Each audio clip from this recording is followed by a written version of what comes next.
संतों के दर्शन सभी पापों का नाश करने वाले हैं। मनुष्य के जब भाग्य उदय होते हैं तब जाके आप जैसे साधु संतों के दर्शन प्राप्त होते हैं। नारद जी ने देवी से पूछा कि आप कौन हैं? और ये दो पुरुष आपके आजू बाजू में जो वृद्धावस्था में है, मरणासन अवस्था में, ये कौन है? इनकी स्थिति ऐसी क्यों है?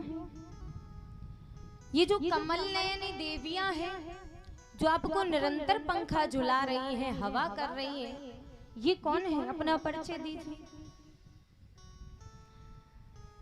भक्ति माता ने कहा, मेरा नाम भक्ति है, ये ज्ञान और वैराग्य नामक मेरे दो पुत्र हैं।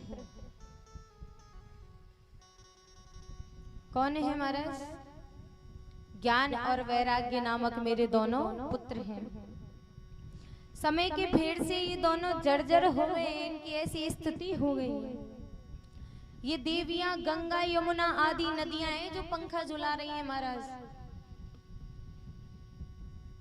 देवियों के द्वारा सेवित होने पर भी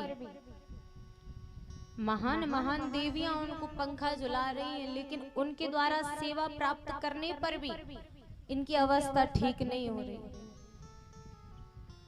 कृपा कर हमारे इस दुख का कारण बताइए, इस दुख से हमें निवृत्ति प्राप्त करवाइए, इस दुख से हमारा पीछा छुड़वाइए। उन्होंने बताया कि मैं द्रविड़ देश में उत्पन्न हुई, कर्नाटक में पली बड़ी, कई महाराष्ट्र में सम्मानित हुई, किंतु मुझे गुजरात में बुढ़ापे ने आ गया। वहां घोर कलयुग के प्रभाव से पाखंडियों ने मुझे अंग भंग कर दिया। चिरकाल से मेरी यही अवस्था है, इसी अवस्था में मैं हूँ।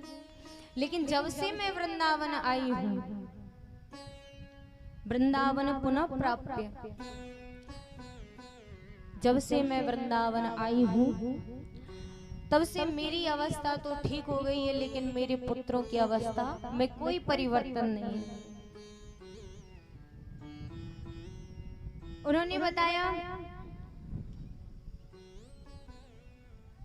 कि महाराज, मेरी स्थिति ठीक होने का कारण है कि वृंदावन में भक्ति तो सब कर रहे हैं, लेकिन ज्ञान और वैराग्य कोई धारण नहीं कर रहा। मेरे दोनों पुत्रों का कोई ग्राहक नहीं है महाराज। भक्ति तो सब कर रहे हैं,